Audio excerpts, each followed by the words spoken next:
Добрый день. Сегодня целый день мы говорим о прогрессе. И прогресс — это движение, изменение, это действие. И прогресс в глобальном таком значении и масштабе — это сумма действий каждого из нас. И как здорово, когда мы можем совершать это действие свободно, когда видна цель впереди, когда путь свободен и открыт, когда это прям такая дорога ровная, ваше путешествие сопровождается ветром в спину, светит солнце, прекрасные виды вокруг. Это такая идеальная картинка. Но что, если с самого начала своего пути вы представляете и видите барьеры, ограничения? Что, если это не свободный путь, а чаща? Это лес, и вы не очень понимаете, что там ждет вас за поворотом, не знаю, болото или какие-то странные звери. Что делать тогда? Запретить нельзя, действовать. Движение начинается с решения. Решение каждого из нас. В каком месте поставить запятую в этом предложении? Я занимаюсь дизайн-мышлением. Это метод создания и развития продуктов и услуг, ориентированный на конечных пользователей. Да? В центре процесса стоит человек. И все начинается с эмпатии в методе дизайн-мышления. Для того, чтобы что-то сделать для пользователя, нужно сначала понять, в чем его потребность, в чем его проблема. И когда мы начинаем говорить об эмпатии на воркшопах, на каких-то интенсивах, я задаю в зал вопрос. А что такое эмпатия? И я слышу ответы: это сопереживание, сочувствие, возможность поставить себя на место другого человека, почувствовать то, что чувствует другой человек, посмотреть на мир его глазами. Это все правильные ответы. Но это все про личные переживания, которые находятся внутри человека.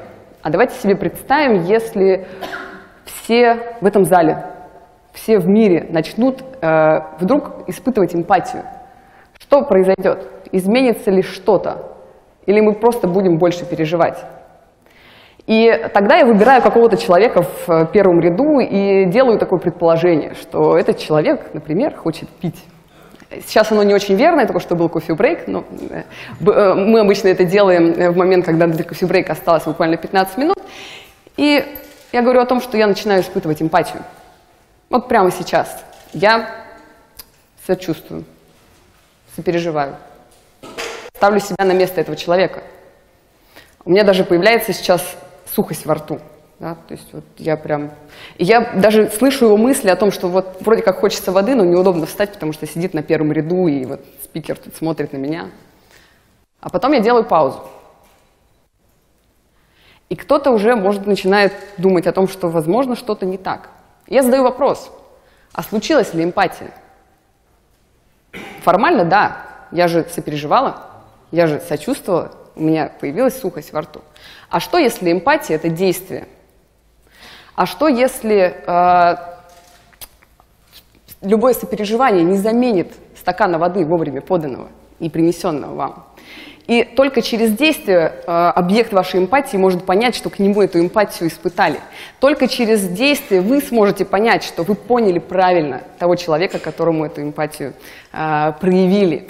И проекты, и какие-то там продукты, сервисы, которые создаются, которые меняют мир, они начинаются с действия того человека, который заметил проблему, с проявления эмпатии. Московский метрополитен. Вы все его знаете, мы все очень сильно любим. Это великое метро. Оно одно из самых больших и одно из самых красивых. Еще даже в тот момент, когда оно создавалось, оно было на острие прогресса. И сейчас оно продолжает там находиться. Вы видите все позитивные изменения, появляются новые линии, новые станции метро, появляются, не знаю, новые способы оплаты. И, в принципе, мы видим, как метрополитен думает о том, чтобы путешествие тех людей, которые в нем находятся, оно было приятным. Да, чтобы спускались туда, и это было не рутинной какой-то такой поездкой, а вот действительно таким приятным путешествием. Но есть люди, для которых метрополитен, даже вот в том его виде, является лабиринтом, с подчас непреодолимыми препятствиями. 2013 год, может кто-то помнит, да, у нас тут все сегодня про Москву, и вот если возвращаться к Москве, в начале этого года начались такие вот позитивные изменения, открылось несколько новых пешеходных зон, началось очень много вещей, которые город стал делать для того, чтобы жителям его стало лучше, приятнее находиться на его территории. И метрополитен тоже не отставал. В 2013 году появилась карта «Тройка», которой, я думаю, сейчас многие пользуются, и была объявлена план развития метрополитена до 2020 года. А я в составе команды лаборатории Wonderful принимала участие в организации интенсива по дизайн-мышлению, который состоялся в Британской высшей школе дизайна. И как театр начинается с вешалки, любой интенсив начинается с задачи, которую мы будем решать, с такого брифа. И мы часто берем задачи бизнесовые, помогаем компаниям их улучшать продукты и сервисы. И в этот раз мы решили помочь людям, горожанам в Москве. И мы отправились на поиски такой задачи, и нашли проблему в метрополитене. То, что мы наблюдали, мы обратили внимание на одну очень интересную вещь. Вот на тот момент, в 2013 году, в метрополитене было очень мало людей с инвалидностью. То есть их практически не было. Мы стали копать глубже, да, говорить с людьми, узнавать, что же такое происходит. И помимо того, о чем я уже говорила, что метрополитен – это лабиринт с препятствиями, но еще на тот момент, оказывается, в самом метрополитене было правило, согласно которому человеку с инвалидностью нельзя было находиться в метрополитене без сопровождающего. И этот запрет, он оправдан, потому что это про безопасность. Метрополитен – это как бы опасная территория, и он должен заботиться о том, чтобы и людям с инвалидностью, и всем другим пассажирам было комфортно. Но что, если действовать не из желания преодолеть барьер или оградить от опасности, а что, если действовать из желания помочь? И мы задали себе этот вопрос и отправились действовать. Мы выбрали разные группы людей, которые сталкиваются с проблемами и сложностями в метрополитене. Это были инвалиды-колясочники, это были люди-инвалиды по зрению, это были люди-инвалиды по слуху, это были люди, которые временно потеряли трудоспособность и передвигаются на костылях. Для них тоже сложно было перемещаться. Это были даже беременные женщины, которым тоже иногда испытывают сложности, как мы узнали из нашего исследования. И для того, чтобы понять, что чувствуют эти люди, надо встать на их место. И вот она, эмпатия в действии. Участники интенсива завязывали глаза, брали в руки белую трость, садились в инвалидное кресло и даже привязывали к себе 9 килограмм песка к животу и выпивали 1,5 литра воды. Да, и вот отправлялись в метрополитен, чтобы почувствовать себя так, как чувствуют те люди, для которых мы хотели найти решение.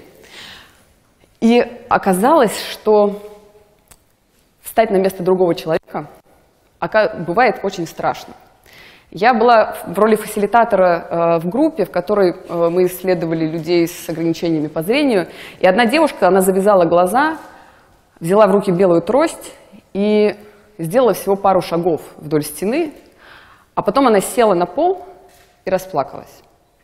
Она не ожидала, что мир другого человека может настолько отличаться от ее мира.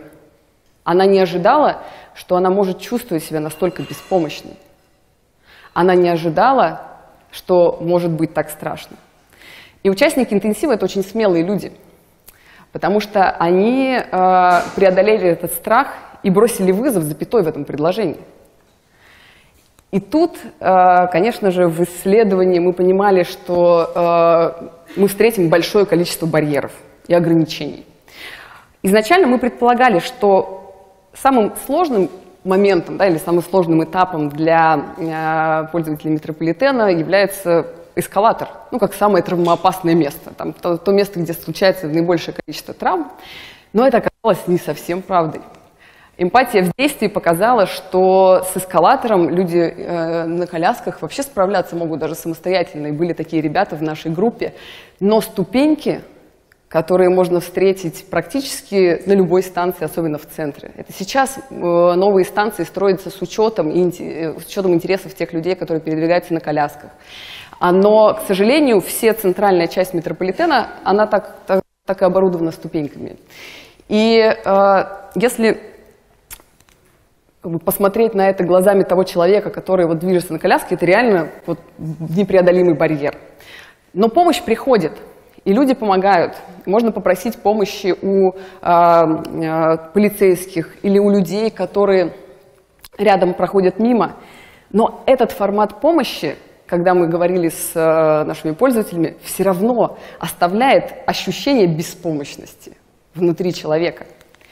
Но уже все стало лучше, и из общей, очень общей задачи, а как мы можем помочь, это уже превратилось в такую цель, да, найти решение конкретной проблемы, связанной со ступеньками. И если изначально в метрополитене нельзя было находиться без сопровождения и необходимо было кого-то с собой иметь, то мы решили такую амбициозную задачу себе поставить и найти возможность сделать так, чтобы можно было преодолевать ступеньки без посторонней помощи. Да? Почему бы нет? Команда была вдохновлена, потому что когда ты делаешь что-то важное и чувствуешь эту причастность, это прям окрыляет. Появились куча идей, делали прототипы. И когда стали появляться первые такие прототипы, они все были в основном технологические. Это были какие-то суперпандусы, которые выезжали, которые появлялись ровно в тот момент, когда нужно это человеку. Он подъезжал, там, нажимал на кнопку, все случалось. Но любая ли технология, любое ли технологическое решение – это прогресс. А если посмотреть на реализацию этого решения глазами других пассажиров? Не будут ли они спотыкаться о пандусы в момент часа пик?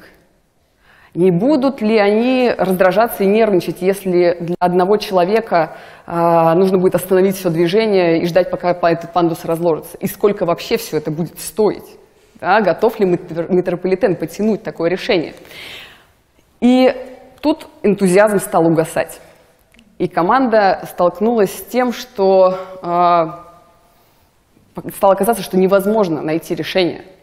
Все рассыпалось, да, немножко все расстроились. И стали уже даже думать о том, что, а что если запятая в этом предложении была поставлена правильно? А что если все, что мы делали, оно бесполезно? И, в принципе, это, знаете, как любая часть прогресса и движения. Нежизнеспособные идеи должны умирать. Но как сделать так, чтобы с ними не умер вот этот запал, вот этот вот импульс, изначальное движение, да, импульс движения к действию? А что, если сам вопрос был поставлен неправильно? А что, если то ограничение, на которое мы изначально смотрели как на ограничение, это возможность?